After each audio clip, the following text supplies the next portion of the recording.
hadirat-Mu yang memberkati dan menolong kami. Sebab ketika Tuhan hadir, sesuatu yang besar sedang terjadi. Itu sebabnya kami memohon anugerah-Mu buat setiap kami dalam kondisi kurang sehat, biar mujizat kesembuhan dinyatakan, sehingga setiap kami yang sakit beroleh mujizat kesembuhan. Engkau menghendaki mereka sehat, Engkau menghendaki mereka sembuh. Itu sebabnya jangan tahan kasih karunia-Mu untuk menjamah bagian mereka yang sakit, sehingga mereka yang kolesterol sembuh, yang asam urat sembuh, darah tinggi sembuh, gula darah sembuh, kista sembuh, kanker sembuh, tumor sembuh, segala sakit penyakit yang nama-nama hamba Rasul sebutkan. Kami percaya kuasa-Mu sanggup meremukkan kuasa sakit penyakit. Engkau Jehovah Rafa, Engkau tabib segala tabib, dokter segala dokter, turun. Datanglah kerajaan-Mu untuk menjamah setiap kami jadi sehat, untuk jadi kembali pulih dan sehat di dalam nama Yesus. Berkati buat setiap umat-Mu yang saat ini sedang membutuhkan secara finansial, biar berkat yang tidak terduga-duga mengalir, sehingga memampukan mereka punya sumber-sumber, sehingga mampu untuk bayar cicilan kontrakan, bahkan biaya sekolah anak-anak, untuk biaya hutang sekalipun Tuhan mampukan, sehingga kami boleh bebas dan lunas dari hutang di dalam nama Yesus. Buat setiap umat-Mu yang sedang membutuhkan, bahkan juga untuk pekerjaan, modal usaha, Tuhan berikan setiakan dalam nama Yesus. Buat umat-Mu yang sedang membutuhkan bahkan kelancaran dalam pekerjaan, biar Tuhan tolong dan berikan hikmat. Berbicara buat kami semua pada saat ini juga. Sampaikan isi hati-Mu dengan cara yang mudah dimengerti, biar kebenaran-Mu dijatuhkan di dalam hati kami. Demi nama Tuhan Yesus Kristus, setiap kita yang siap diberkati, sama-sama katakan amin. Begitu. Silakan duduk kembali Bapak Ibu semua. Selamat pagi, salam sejahtera untuk kita semua.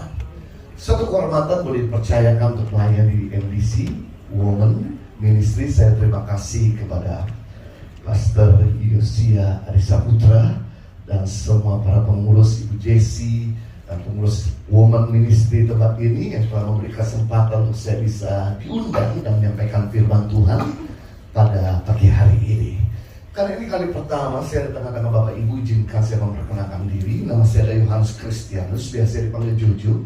Saya tinggal di Kelapa Gading dan sekarang ini Tuhan memberi saya satu orang istri bernama Heni Kristianus. Mungkin sebagian saudara ada yang sudah tahu. Dan kami dikaruniakan Tuhan 3 orang anak. Dan oleh anugerah Tuhan kami juga dipercayakan mengembangkan gereja Impact Community Indonesia, baik secara online maupun onsite di MOI Kelapa Gading P3.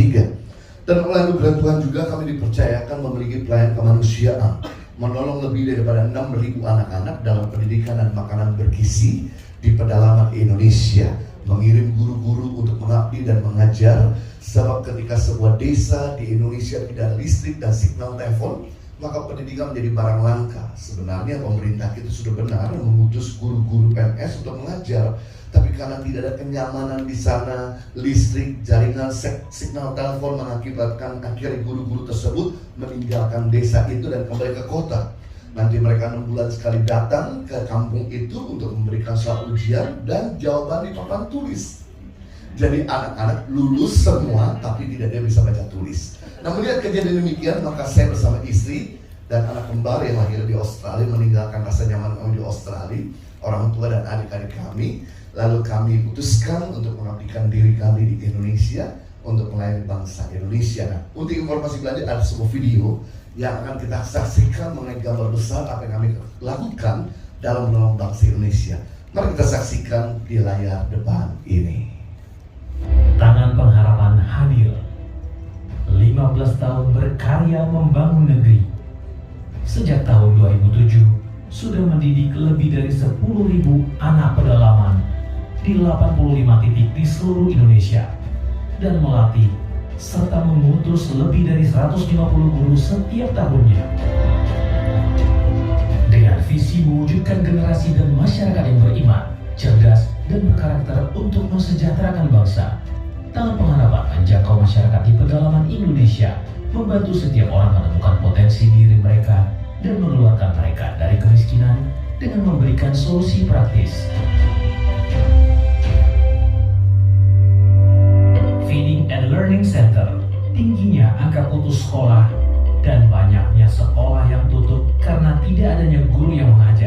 mendorong Tangan Pengharapan membuka Feeding and Learning Center dengan memberikan pendidikan gratis, makanan bergizi, dan mengirimkan guru di setiap pelosok Indonesia yang sulit dijangkau. Sekolah berasrama. Tangan Pengharapan mendirikan sekolah berasrama yang tersebar di 10 titik lokasi di Indonesia, memberikan beasiswa penuh hingga perguruan tinggi bagi anak-anak berprestasi dari keluarga yang tidak mampu, khususnya yatim piatu. Melalui sekolah berasrama, melahirkan 1000 pemimpin bagi masa depan bangsa untuk Indonesia yang lebih baik. Pemberdayaan bertujuan untuk mengeluarkan masyarakat yang ada di pedalaman dari kemiskinan. Tangan Pengharapan melatih mereka melalui Life Training Center supaya mereka mampu untuk mengembangkan potensi sumber daya alam serta sumber daya manusia di bidang pendidikan, peternakan, peningkatan hasil tani, sampai pada pembuatan water tank untuk mengatasi kekeringan. Mobile Clinic. Dengan adanya klinik berjalan atau mobile clinic, Tangan Pengharapan menjangkau daerah pedalaman yang sulit dijangkau dan jauh dari fasilitas kesehatan untuk menolong masyarakat yang kurang mampu supaya bisa mendapatkan pelayanan kesehatan dengan cepat dan gratis.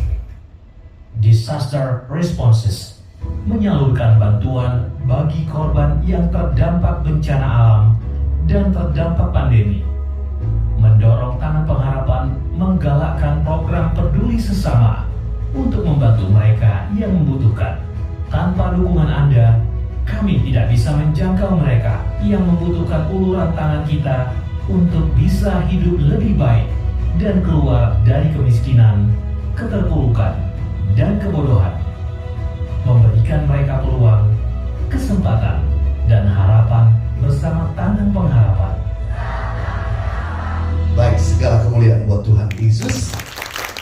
Terima kasih atas dukungan saudara Bapak Ibu yang telah mensupport kami boleh terus berjuang dalam mengentaskan kemiskinan dan kebodohan yang ada di Indonesia. Tadi saya sebelum berangkat pagi hari masih sarapan sama istri saya dan dia tanya, kamu mau kemana? Saya mau pelayanan di Women Ministry NBC. Wow, kok bisa? Iya, dijadwal sama Ibu Yesi. Oke, sampaikan salam buat jemaat di sana. Puji Tuhan. Baik, kalau kita semua senang dengan sebuah judul khotbah, saya mau sampaikan dengan tema financial upgrade. Mengalami peningkatan di dalam finansial. Setiap orang ingin namanya upgrade. Tidak ada yang mau downgrade. Kita suka dengan namanya promosi. Kita suka dengan namanya financial upgrade. Kita suka dengan namanya level up. Kita suka yang tadinya bayar economy class di upgrade kepada business class. Dan kita nggak mau dengan namanya downgrade, yang tadinya udah bayar business class diturunkan jadi economy class, yang tadinya kita punya posisi tinggi diturunkan. Gak ada orang yang suka dengan namanya downgrade. Masalahnya begini, sesuatu yang upgrade tidak pernah datang secara otomatis. Sesuatu yang naik tidak pernah datang begitu saja. Kita harus persiapkan dan kita mau bayar harga demi sesuatu yang mengalami peningkatan atau pengembangan. Nah, itu sebabnya kenapa kita belajar tentang financial upgrade. Karena semua unsur perubahan memerlukan biaya. Semua unsur transformasi membutuhkan finansial. Untuk membuat anak kita jadi pintar butuh biaya sekolah. Untuk membuat suami berprestasi dalam bisnis dan karir butuh biaya. Untuk membuat istri-istri dan ibu-ibu awet muda butuh biaya, bukan ditumpang tangan aja. Untuk mengubah kota dan bangsa kita butuh biaya. Jadi kasih tahu sama suami, kalau papa pengen saya tetap awet muda, ya harus dibiayain. Ya harus didandanin, betul? Ya, karena semua unsur transformasi membutuhkan biaya. Nah, kita akan belajar bagaimana menggunakan uang kita untuk mengalami peningkatan. Karena yang menarik bahwa Tuhan itu mau kita untuk melipat gandakan apa yang sudah ada pada kita. Nah, untuk kita bisa mengalami financial upgrade, yang pertama kita perlu rajin kerja. Rajin bekerja. Nah, saya senang sekali pertama kali Tuhan ciptakan manusia. Tuhan tempatkan di Taman Eden Tuhan tidak suruh manusia itu santai-santai, tidur-tidur, nongkrong-nongkrong, nonton-nonton, ngopi-ngopi. Sebelum manusia itu dalam dosa, Tuhan memberi perintah dengan jelas kepada manusia pertama di Taman Eden. Dalam Kejadian 2:15, Tuhan Allah mengambil manusia itu dan menempatkan dalam Taman Eden untuk mengusahakan dan memelihara taman itu. Kita bisa melihat ternyata mandat bekerja bukan merupakan sebuah kutuk, tapi mandat Tuhan kepada manusia itu bekerja agar manusia diberkati dan produktif. Diberkati dan produktif. Karena yang menarik adalah Tuhan tidak punya kepentingan memberkati pemalas. Tuhan hanya cuma punya kepentingan memberkati orang rajin. Waktu Tuhan ngomong sama anak kesayangannya, bangsa Israel, yaitu umat kepunyaan dan pilihannya sendiri, Dia katakan jelas kepada mereka dalam Perjanjian Baru dan Perjanjian Lama, Keluaran 34:21, 6 hari lamanya engkau bekerja, tapi pada hari ke-7 haruslah engkau berhenti. Saya mau nanya, waktu Tuhan ngomong sama anak kesayangan, lebih banyak bekerja atau lebih banyak berhenti? Lebih banyak kerja atau lebih banyak liburan? Kerja. Tuhan katakan 6 hari lamanya kau bekerja, hari ke-7 berhenti. Nah, sampai hari ini orang Yahudi memegang prinsip kebenaran ini. No wonder sepertiga orang terkaya di dunia adalah orang Yahudi. Sepertiga rektor terbaik di dunia adalah orang Yahudi.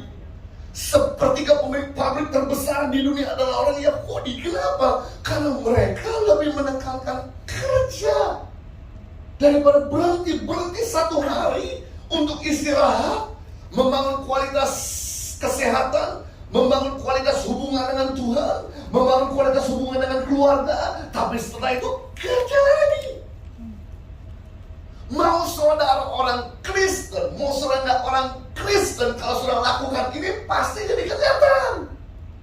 Sebagai contoh, kenapa beberapa daerah di wilayah Indonesia yang mayoritas Kristen, mereka secara finansial agak minim, padahal mereka lahir sudah Kristen.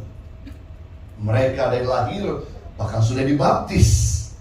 Mereka tepuk tangan di gereja, kurang rohani apa? Bahkan mereka berdoa juga. Tapi kenapa mereka minim secara finansial? Mungkin jawabannya 6 hari lamanya berhenti, hari ke-7 bekerja. Kalau kita balik dengan orang dunia di Singapura, di Taiwan, di Hong Kong, yang notabene mereka nggak Kristen, mereka nggak beribadah, tapi kenapa secara finansial mereka sangat lebih prosper? Karena mereka rajin. Cuman bedanya mereka rajin gak takut akan Tuhan. Pintu depan lebar, pintu belakang lebar.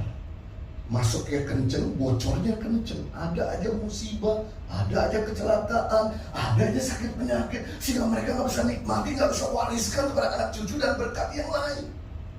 Tapi kalau kita rajin plus takut akan Tuhan, maka pintu depan lebar, pintu belakang Tuhan tutup rapat-rapat. Dan bahkan minta maaf Bapak Ibu Saudara sekalian, ibu-ibu, dalam Perjanjian Lama, dalam Perjanjian Baru, Rasul Paulus berkata lebih keras kepada mereka yang malas. Sebab juga 2 Tesalonika 3:10, waktu kami berada di antara kamu, kami memberi peringatan ini kepada kamu, jika kamu tidak mau bekerja, janganlah makan. Paulus pakai bahasa diplomatis. Kalau nggak kerja lebih baik jangan makan. Sebetulnya kalau dia nggak pakai bahasa diplomatis, dia akan ngomongin, kalau kamu malas lebih baik mampus aja. Orang malas gak layak hidup, hanya jadi benalu buat yang lain. Makanya perhatikan, orang rajin umur panjang, sejahtera. Orang malas umur pendek dan kurang sejahtera. Saya senang beberapa orang-orang yang lansia saya temukan di Indonesia dan bahkan di Singapura, bahkan juga beberapa negara, mereka masih kerja. Udah usia 70 tahun, masih usia 65 tahun, masih kerja. Kenapa? Supaya apa? Otaknya dipakai, gak tumpul. Bapak Ibu, kenapa kita bekerja? Karena melatih kakimu tetap supaya bergerak. Sebab kaki adalah fondasi. Kalau kakimu lemah, maka seluruh tubuhmu lemah. Tapi kalau kakimu kuat, seluruh tubuhmu kuat. Jangan izinkan kita bermalas-malasan duduk-duduk, nggak gunakan kaki. Begitu kaki nggak digunakan, dia makin mengecil. Begitu dia udah susah jalan, maka seluruh tubuh kita akan terganggu.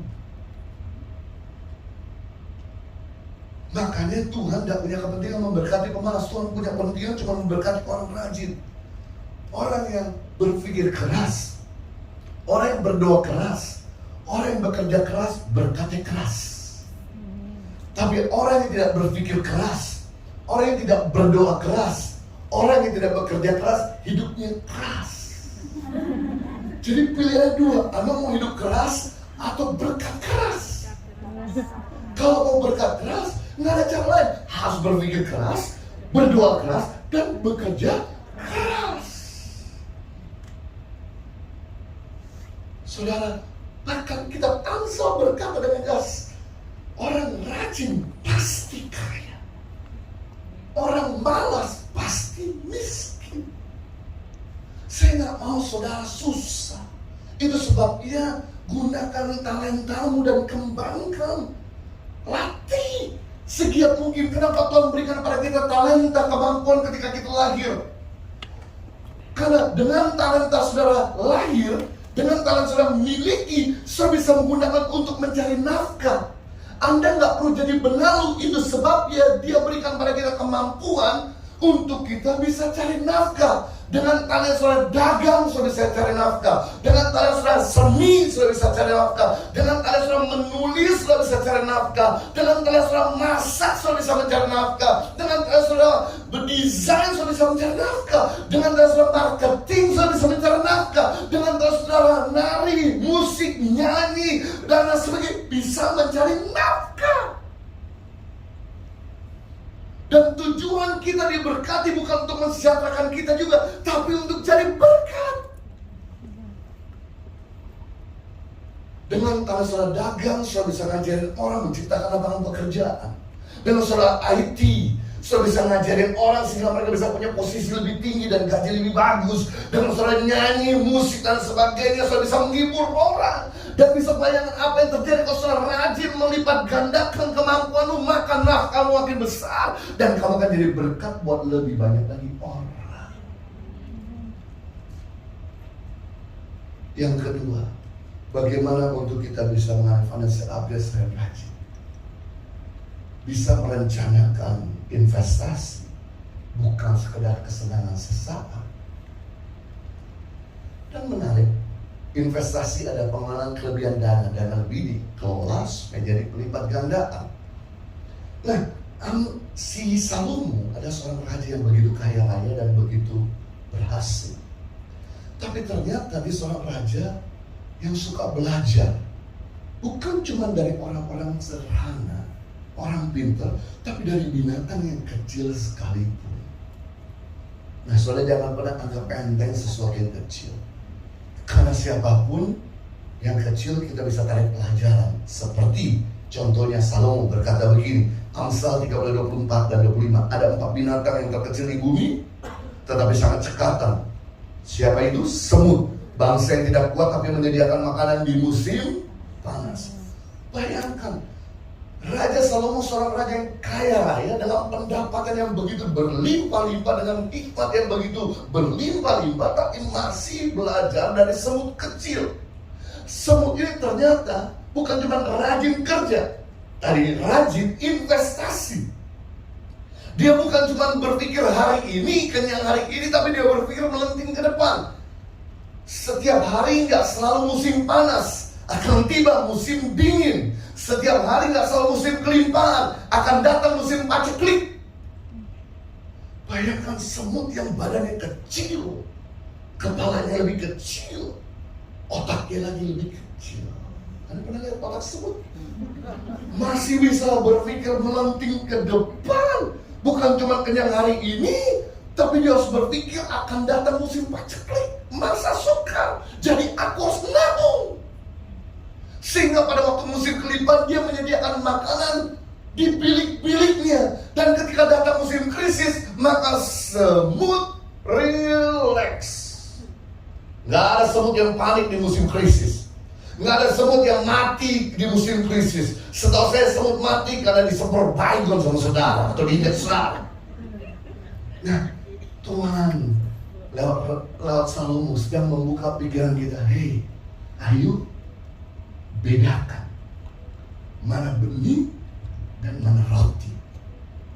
Waktu kamu terima income dari suamimu atau dari bosmu atau dari usahamu, langsung pisahkan mana roti yang kamu nikmati dan mana benih yang kamu tanam, yang kamu tabung. Jangan dimakan semua. Waktu kamu makan semua habis. Nggak ada lagi sumber untuk masa depanmu. Kenapa? Karena dunia itu berputar. Hari ini kita kuat, belum tentu besok-besok masih kuat. Hari ini kita muda, belum tentu besok-besok masih muda. Hari ini kita produktif, belum tentu besok-besok masih produktif. Hari ini kita muda, belum tentu besok-besok masih muda. Tadi ibu-ibu kasih tahu, Pak Jojo ibadah wanita di tempat ini sudah 30 tahun. Wah, memandang ibu-ibunya. Terus wajahnya dari dulu sampai sekarang selama masih sama. Dan saya bingung juga kenapa awet muda. Tapi ternyata waktu ngobrol-ngobrol bercanda terus.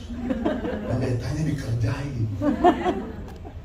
Pak Jojo, kenapa Ibu Heni nggak mau diundang khotbah? Iya, sejak viral kalau diundang khotbah, jadi dia nggak ada waktu untuk istirahat, punya waktu sama suami dan anak-anak sama yayasan Taman Harapan. Lalu sempat akhirnya cuma pilih beberapa saja, tapi yang tidak dipilih marah mereka. Kenapa kamu terima jadwal dia? Gereja saya ditolak. Akhirnya Ibu Heni putuskan tidak terima jadwal sama sekali. Tapi kenapa kemarin Januari 2022 pas Pak Jojo sakit, Ibu Heni bisa khotbah? Ya gantiin saya karena COVID. Ya udah kalau gitu Pak Jojo pura-pura sakit aja waktu diundang supaya Ibu Heni masuk. Benar-benar luar biasa. Pendeta dikerjain, diakalin sama ibu-ibu tempat ini. No wonder mereka tetap awet muda, karena suka bercanda. Nah, saudara, mumpung kamu ada di atas, waktu kita masih sehat, muda dan produktif, rajin-rajinan nabung, invest, nyimpan, sehingga ketika datang musim krisis, kamu tenang, kamu nggak panik. Pandemi kemarin membuktikan siapa yang nabung dan siapa yang tidak menabung. Yang nabung tetap tenang, yang tidak menabung panik. Mereka nangis, mereka kecewa sama Tuhan, mereka berdoa jengking, mereka puasa dan sebagainya, karena nggak bisa makan lagi. Coba kalau kita pakai akal yang diberikan sama semut, untuk bukan cuma kenyang hari ini, akan tiba datang musim krisis suatu hari nanti. Begitu datang musim krisis, yang pertama keuntungan kalau saudara suka nabung di musim kelimpahan. Ketika datang musim krisis, maka yang pertama saudara akan relax, tenang. Yang kedua, keuntungan kalau saudara suka nabung, invest di masa kelimpahan. Begitu datang musim krisis, orang akan jual aset mereka, mereka akan jual harta benda mereka dengan harga yang murah meriah. Kemarin pandemik membuktikan harga rumah anjlok, harga saham anjlok, harga handphone anjlok, harga mobil anjlok. Waktunya kamu beli dengan harga murah meriah. Keuntungan yang ketiga, kalau kita suka nabung di musim kelimpahan dan ketika datang musim krisis, orang akan datang sama kita untuk minta bantuan. Dan kalau sudah punya lebih, sudah bisa bantu dan tuntun orang itu kepada kebenaran, sehingga akhirnya sudah bisa bawa banyak orang untuk mengenal Tuhan, membimbing orang itu hidup dalam kebenaran. Keuntungan yang keempat, kalau sudah menabung di musim kelimpahan, nanti begitu musim krisis, sudah kembali pulih kepada musim kelima, maka harga aset, harga barang yang sudah beli dengan nilai rendah akan naik berlipat kali ganda. Seperti contoh, tiba-tiba setelah pandemik ada orang kaya baru muncul menjadi nomor 3 konglomerat orang terkaya nomor 3 di dunia, muncul dari India. Siapa dia? Dia yang beli banyak saham dan banyak investasi ketika datang musim krisis. Dia beliin semua. Begitu datang musim kelimpahan, maka sahamnya naik. Dia jadi orang terkaya nomor 3 di dunia, orang Asia. Melebihi Jack Ma, melebihi Bill Gates, melebihi Warren Buffett. Wow. Saya rindu setiap kita ibu-ibu bukan cuma senang-senang kalau kita terima gaji, kita bisa beli tas, beli sepatu mahal. Oke. Tapi berpikir selalu 10, 20, 30, dan 40. 10% kembalikan apa jadi bagian Tuhan. 20 tanam dan investasikan, jangan diganggu. 30 bayar bil-bil, tagihan-tagihan. 40 kamu nikmati. 10, 20, 30 dan 40. 10 kamu kembalikan apa yang jadi bagian Tuhan. 20 jangan diganggu, ditanam, diinvestasikan. 30 kamu untuk bayar semua cicilan bil-bil. 40 kamu nikmati. Jadi lengkap. Kenapa? Karena usia 30 sampai 60 tahun adalah usia kita menabung, kita mengumpulkan, karena usia produktif, jarang sakit, banyak kerja. Tapi usia 60 tahun ke atas adalah usia mengambil. Kenapa? Udah pensiun, income kurang, banyak keluar masuk rumah sakit, banyak keluar uang.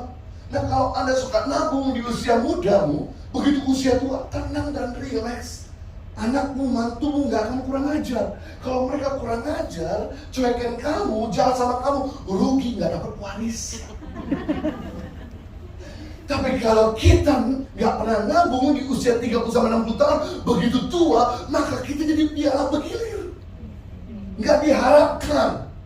Pindah-pindah anak pertama, 1 hari, 2 hari, seminggu masih oke, sebulan masih oke, udah 2 bulan udah mulai geram. Akhirnya pindah lagi ke anak kedua, demikian hal sama, pindah lagi anak ketiga, dan pindah lagi anak ke-1. Akhirnya sepertinya gak diharapkan. Kita gak bisa mengandalkan anak kita, karena mereka punya negara sendiri yang mereka bangun ketika mereka menikah.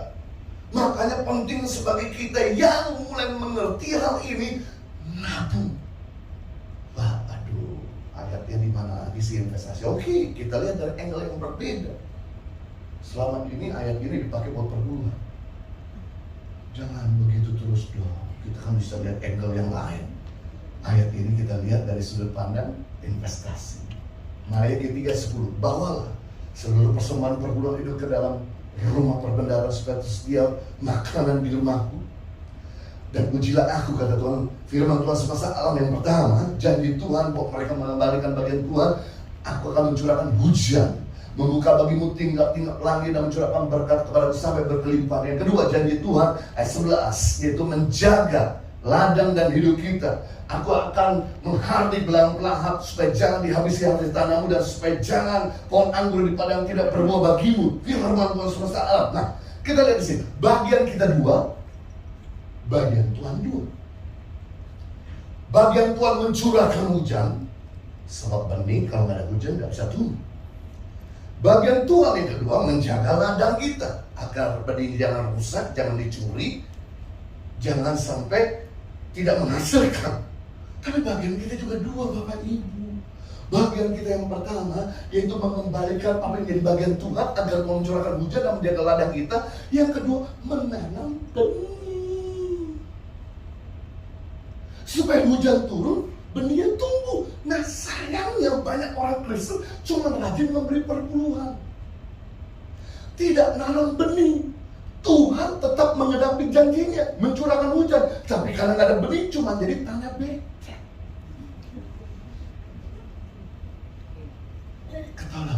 satu benih yang kamu tanam akan menghasilkan puluhan buah. Puluhan benih yang kamu tanam akan menghasilkan ratusan buah. Ratusan benih yang kamu tanam di hutan belantara. Kalau kamu punya sumur-sumur yang begitu banyak, begitu datang krisis, sumur 1 dan 2 tertutup, tapi ada sumur 3, 4, dan 5 yang menghasilkan. Makanya kalau Anda perhatikan semua konglomerat, mereka bukan cuma karyawan, tapi mereka juga investor. Mereka nanam sesuatu. Saya rindu untuk setiap kita ibu-ibu, jangan ngandalin suami terus. Karena ada begitu banyak teman-teman kami yang suaminya ketika dipanggil Tuhan, istrinya nggak ngerti kerjaan suaminya. Akhirnya perusahaan yang mengalami turun drastis, kaget. Yang tadinya biasa hidup enak-enak, biasa naik bisnis kelas, jadi nggak bisa lagi naik bisnis juga biasa. Penerbangan bintang 5 jadi penerbangan yang bagus. Kaget anak-anak. Kenapa? Karena istrinya nggak ngerti usaha suaminya. Makanya di sini penting untuk ibu-ibu juga paling tidak ikut up to date. Kalau nggak mulai ada usaha kecil-kecilan yang kau kerjakan, yang kau kuasai. Untuk tidak mengandalkan suamimu. Tuhan memberikan talenta untuk bukan kita benam, bukan untuk kita kubur. Tuhan memberikan kemampuan buat setiap kita ibu-ibu untuk kita kembangkan. Katakanlah bahwa umur wanita lebih panjang daripada umur pria. Iya apa tidak? Iya. Jadi kalau Anda tahu umur lebih panjang dari suamimu, pastikan kamu punya sesuatu untuk masa depan kamu. Ketiga, bagaimana untuk kita bisa mengalami hidup dalam kebenaran. Matius 6 ayat 33, cari dahulu kerajaan Allah yang kebenaran, maka semua akan ditambahkan kepadamu. Kita boleh rajin kerja, kita boleh rajin investasi, tapi juga harus benar. Kalau nggak benar, jebol. Di sini Matius 6 adalah undang-undang dasar kerajaan Allah. Kalau Anda mau baca UUD kerajaan Allah, baca Matius 5, 6, dan 7. Lebih gampang daripada baca UUD 45. Salah satunya undang-undang dasar kerajaan Allah, cari dahulu kerajaan Allah. Kerajaan Allah artinya kepentingan Tuhan dan kebenaran, maka semua ditambahkan. Tuhan sedang membuka pikiran kita untuk jangan cari penambahannya dulu, jangan kejar berkatnya dulu, jangan kejar promosi, tapi hiduplah benar, hiduplah dalam kehendak Allah. Maka berkat promosi akan mengikuti. Sama seperti kita beli sepeda motor, hadir helm. Helm mengikuti sepeda motor. Nggak mungkin kita beli helm dapat hadiah sepeda motor. Bayarlah harga beli sepeda motor, maka hadiahnya helm. Sama seperti beli mobil, hadiahnya payung. Nggak mungkin kita beli payung dapat hadiah mobil. Kalau ada orang yang jual payung, kasih hadiah mobil, saya juga mau beli. Bayarlah harga beli mobil sedan, payung gratis. Sama seperti beli nasi goreng, hadiah acar. Kan nggak mungkin beli acar dapat nasi goreng. Bayarlah harga beli nasi goreng, makan acar sampai mensrat gratis.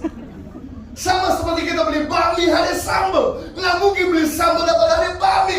Bayarlah harga beli bakmi, makan sambal sampai muntah gratis. Jadi jangan dibalik. Benar dulu, jujur dulu, berintegritas. Nggak nyelewain, setia, konsisten, terus berdamai dengan pasanganmu, maka berkat akan datang. Udah pasti. Saya setiap kali sepakat sama istri saya, apapun yang kami doakan tidak pernah terjadi. Tapi begitu saya merendahkan hati untuk diskusi dan ngobrol dan kemudian menyamakan kesepakatan, apa saja yang kita doakan terjadi. Wow. Sejak hari itu saya nggak main-main dengan apa yang saya doakan. Pastikan bahwa hati saya peace, ada shalom, ada damai memerintah bersama dengan pasangan saya. Gak ribut terus. Aduh, kita ini udah berapa tahun sih menikah? Masa nggak dewasa-dewasa? Masih ribut perintalan-perintalan kecil? Kamu, saya aja udah 20 tahun menikah. baru bulan ini merayakan 20 tahun pernikahan. Saudara yang pasti lebih lama dari saya, harusnya lebih bisa menguasai diri dalam kata-kata, dalam hal sikap, supaya Tuhan terus tambahkan, supaya Tuhan terus berkati. Kalau sudah nggak jujur, sudah nggak benar, gimana Tuhan mau percayakan perkara besar? Tapi kalau sudah jujur, sudah benar, pasti Tuhan nggak suka-suka untuk percayakan harta kerajaan kepada saudara. Yang keempat, bagaimana dengan financial upgrade? Extravagant giving. Jangan sampai kita rajin, jangan sampai kita hidup benar, tapi kikir. Kenapa sih kita perlu memberi? Menyunat hati kita supaya nggak greedy. Memberi adalah obat penawar dari racun materialistis. Kalau Anda nggak pernah memberi, Anda akan cenderung jadi sombong, kasar, dan serakah. Makanya kita perlu sunat supaya nggak greedy. Apa yang terjadi kalau saudara makan terus, nggak pernah ada output, input terus, nggak pernah ada output, pasti sakit perut. 1-2 hari saudara tahan, dan saudara keluarin, saudara mulai nggak enak. 2-3 hari saudara tahan, selain saudara nggak enak, orang di sebelah juga nggak enak. Begitu gas sedikit ada bau busuk apa? Biasanya malingnya maling. Siapa tuh yang tentu? 1 minggu Anda nggak pernah keluarin, Anda bisa masuk rumah sakit. Makanya ada masuk harus ada keluar. Di Israel ada 2 jenis laut, Laut Tiberias dan Laut Mati. 2 laut ini punya persamaan, sama-sama terima input, terima air dari Sungai Yordan. Laut Tiberias terima air dari Sungai Yordan, terima sumber dari Sungai Yordan. Laut Mati juga terima sumber dari Sungai Yordan. Tapi anehnya, kenapa Laut Mati dia gak ada kehidupan di dalam? Kadar garamnya sampai 10 kali lipat daripada kadar laut biasa. Biasa kadar laut biasa 3%, 33%.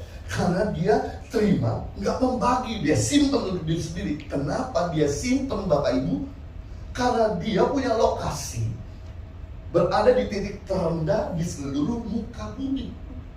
Dia berada di 420 meter di bawah permukaan air bumi, muka bumi. Dia persis waktu gempa, dia berada di celah gempa paling dalam. Dan air itu mengalir dari tempat tinggi hingga tempat rendah. Begitu air itu mengalir sampai di tempat rendah 400 meter di bawah permukaan laut, maka air itu stuck, gak bisa lagi mengalir. Makanya disebut air laut mati. Kenapa mati? Karena selain stuck, di dalam tidak ada kehidupan, gak ada bakteri. Bahkan kalau kita bawa palu, kudis, kutil, demplung, hilang itu. Borok ya, panunya hilang. Bayangkan penyakit gak elit aja mampus. Anak saya kan ada ekstrim. Kemarin waktu saya bawa dia ke sana, begitu masuk dia udah papa kayak kebakar semua. Kamu tahan sebentar, karena kamu ini kan selama ini diobatin pakai apapun udah sembuh. Tahan sebentar, nanti kamu keluar lalu apa olesin paletin dengan lumpur sebentar, lumpur mati, kamu nyemplung lagi lalu kamu keluar. Waduh, waktu dipaletin lumpur jadi hitam, itu gosong, sakit dia minta ampun. Tapi setelah dia bilas, dia lihat semua eksimnya kering semua, nggak lagi terluka. Kenapa? Karena dia tidak membagi. Dan bahkan di sekitar laut mati tidak ada tumbuh-tumbuhan, tidak ada sayur-sayuran yang hidup, semua gersang mati. Sedangkan laut Tiberias, dia terima, dia bagi ke sekeliling kanal-kanal yang ada di Palestina dan Israel, dan seluruh orang Yahudi dan Palestina minum dari air laut Tiberias. Karena dia suka membagi, akibatnya di dalam laut Tiberias terdapat jenis ikan yang besar dan banyak. Dan sekitar laut Tiberias terdapat buah-buahan dan sayur-sayuran yang overproduksi sampai mengirim 4 Boeing double decker 2 lantai buah-buahan sayur-sayuran ke Eropa. Kenapa? Karena suka membagi. Sama halnya Kalau kita terus terima, gak pernah bagi, akibatnya yang mati bukan cuma kita, tapi kemanapun kita pergi membawa hawa kematian. Bangun bisnis mati, bangun karir mati, bangun rumah tangga mati, bangun organisasi mati. Kenapa? Karena gak ada yang disalurkan, gak ada pengampunan, gak ada kasih. Tapi kalau Anda seperti Laut Tiberias, suka memberi, suka kasih, suka nolong, suka mengampuni, suka mendoakan, maka yang hidup bukan cuma kita, kemanapun kita pergi membawa hawa kehidupan. Extravagant giving, Lukas 6 ayat 30, beri maka kamu akan diberi. Ini Yesus ngomong. Artinya apa? Melangkah dulu kasih, melangkah dulu nolong, melangkah dulu ampuni, melangkah dulu mendoakan, baru kamu akan diberi. Filosofi dunia sama filosofi kerajaan Allah berbeda. Filosofi dunia katakan take and give, terima dulu baru kamu bisa bagi, ambil dulu baru kamu bisa kasih. Kalau kamu pakai filosofi dunia take and give, maka kamu jadi hitung-hitungan. Terima dikit ya bagi dikit, terima banyak baru bisa bagi banyak. Dan kalau kamu pakai filosofi dunia, kamu gak akan melangkah kalau kamu gak punya apa-apa. Tapi kalau kita pakai filosofi kerajaan Allah, give, it will given to you, melangkah dulu maka kamu akan diberi. Maka yang terjadi, kamu bisa terus diisi. Waktu masa pandemi, di Taman Pengharapan banyak donatur kami yang kirim email dan WA minta maaf Pak Juju, Ibu Hendy, kami gak bisa lagi support Taman Pengharapan karena bisnis kami juga terganggu. Kami paham dan mengerti. Kemudian ditambah lagi kami punya program peduli sesama, membagi yang membantuan, uang cash, dana tunai. Ditambah lagi sembako 500 paket setiap minggu. Ditambah lagi nasi siap saji. 3 bulan kemudian bendahara bagian yayasan berteriak, Pak, kalau ini dilanjutkan yayasan tutup. Karena yayasan kita sebelum pandemi juga punya dana cadangan. Tapi kalau ini dilanjutkan, kita tutup. Saya tanya sama Tuhan, Tuhan, saya lanjut atau tahan dulu di masa pandemi ini untuk memberi? Give, it will given to you.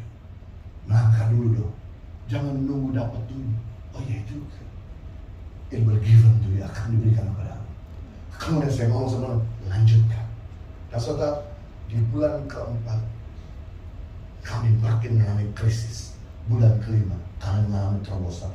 Sampai hari ini kami gak pernah lepas memberikan dana tunai, sembako, modal usaha, dan lain sebagainya. Bahkan menambah jumlah anak dari 5.000 anak-anak yang kami beri makan menjadi 6.000 anak-anak yang kami beri makan tiap hari dan pendidikan.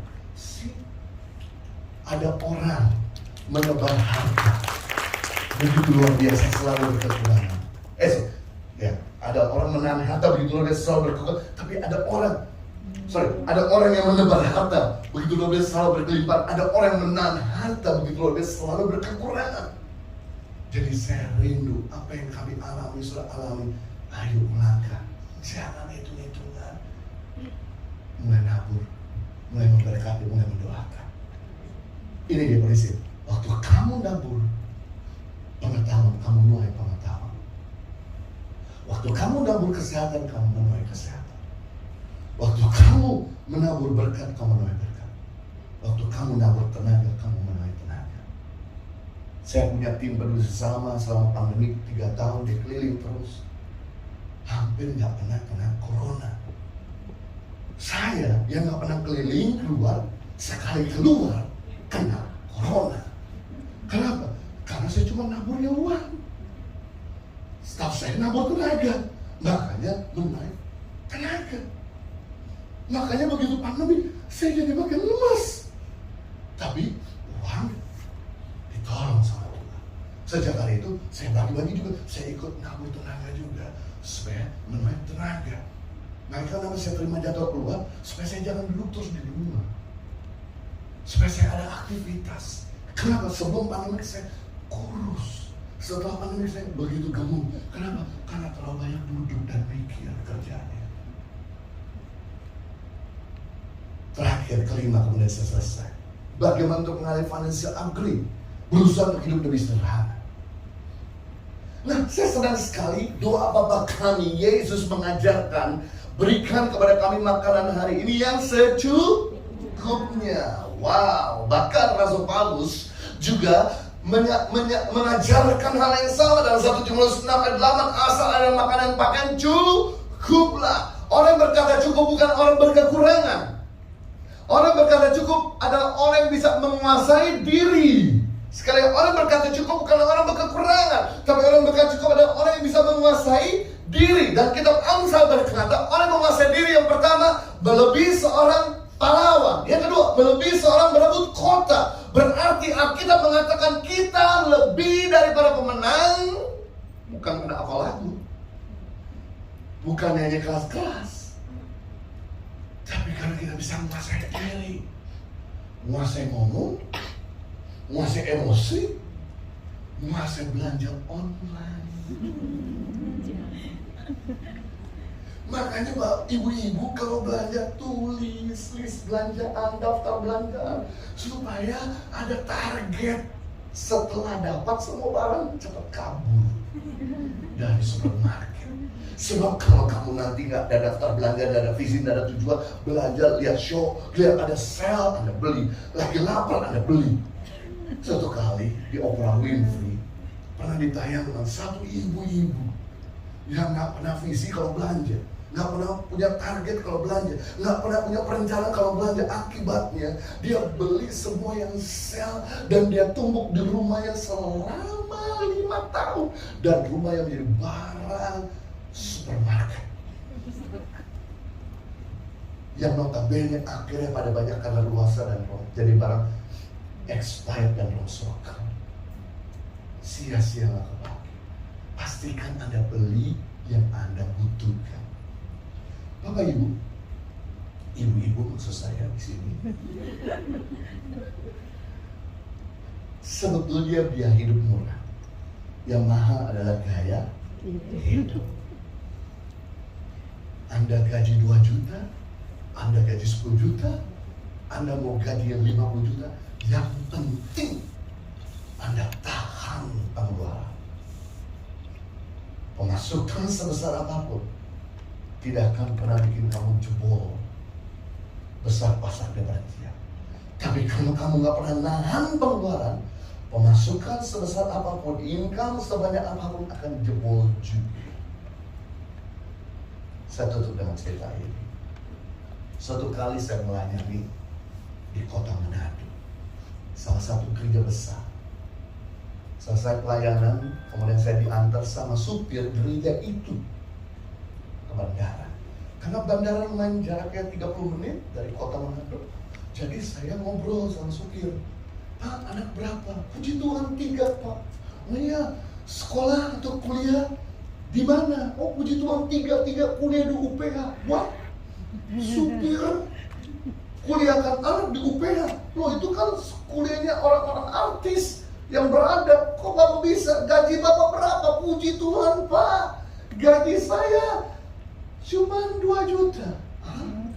Saya udah makin curiga, jelas korupsi uang gereja atau makan uang gereja.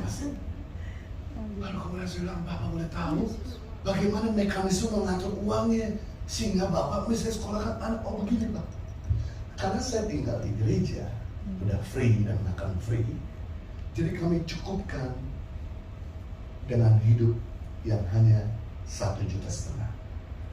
Sisa 500.000 setelah udah bayar perpuluhan, udah semua bayar tagihan dan sebagainya, 500.000 selalu nabur buat anak-anak yang gak bisa sekolah sejak anak saya masih baby. Waktu anak saya sekolah, karena saya sering nabur buat uang sekolah yang lain, akhirnya anak-anak kami tiga-tiganya disekolahkan orang lain.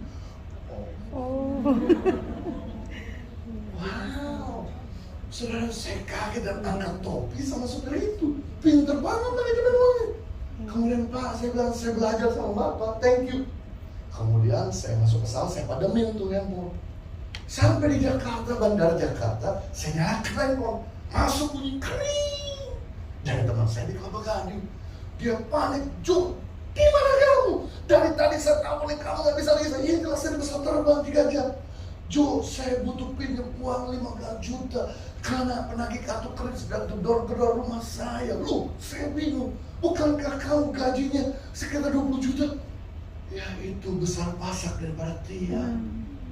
Sering biasa kartu kredit, belanja, entertainment dan sebagainya, sehingga nggak bisa mampu bayar kartu kredit. Sekarang dikejar-kejar penagih kartu kredit. Aduh, saya bilang, kamu kenapa begitu?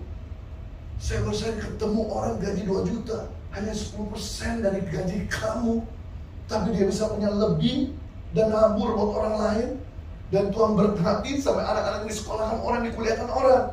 Nah, kamu gaji 20 juta masih nggak cukup-cukup, berarti kita bisa melihat Bapak Ibu, kelimpahan bukan bicara jumlah, tapi kelimpahan bicara pola hidup. Mampukah Anda berkata cukup? Cukupkan dengan income yang kamu terima dari suami, dari perusahaan, dari siapapun, dan kelola itu dengan baik, maka kamu akan menikmati dan kamu akan jadi berkat, dan kamu bisa punya tabungan di hari-hari akan datang. Yang mengerti katakan amin. Jadi kita belajar hari ini ada 5 langkah untuk mengambil financial outlet. Yang pertama, rajin bekerja. 2, rajin investasi. Ketiga, bisa hidup dalam kebenaran. Yang keempat, extravagant giving. Yang kelima, untuk berusaha hidup sederhana. Mari kita berdoa. Saya undang kita bangun berdiri bersama-sama.